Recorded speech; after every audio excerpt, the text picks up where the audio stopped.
80 millions en France, mais généralement nous connaissons peu les gestes qui sauvent nos chiens et chats. D'où cette initiative en Isère. Au Versou, des particuliers ont pu suivre aujourd'hui une formation au premier secours animalier. Le reportage de Mathilde Yel et Franck Serroni. Et je vais donc apprendre à faire une muselière de fortune. La technique est simple. Elle se réalise avec un lacet, une laisse ou encore un bout de ruban.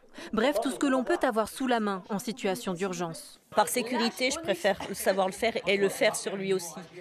Parce qu'il est hyper gentil, mais un chien qui a mal, il peut vous mordre, quoi. Il y a plein de situations qu'on rencontre très rarement, heureusement. Et il faut savoir quoi faire dans ces cas-là.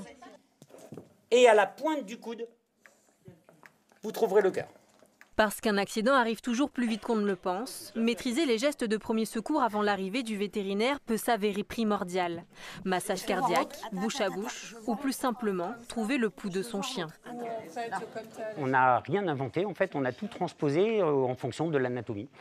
Le massage cardiaque chez un humain, le massage cardiaque chez un chien, c'est la même chose, sauf qu'on ne va pas forcément masser au même endroit. Des formations au public majoritairement féminin. Propriétaires d'animaux, éducatrices canines ou encore pet-sitter. Toutes les astuces sont bonnes à prendre. Pour manipuler le chat, oui. J'en ai une qui ne supporte pas et donc mettre une vraie pince à linge, ça j'y avais jamais pensé. Je suis tout le temps avec des chiens, et, enfin tout type d'animaux, mais en général des chiens, donc on ne sait jamais ce qui peut arriver, un coup de chaud en balade ou quoi que ce soit. Cyril, l'organisateur de cette formation, regrette qu'elle ne soit pas obligatoire dès l'adoption d'un animal. Quand on a un chien, on vous le donne et vous avez simplement un petit livret de la part de l'éleveur et vous avez finalement rien pour vous aider.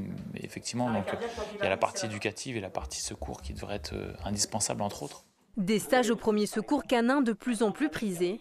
Comptez 100 € la journée.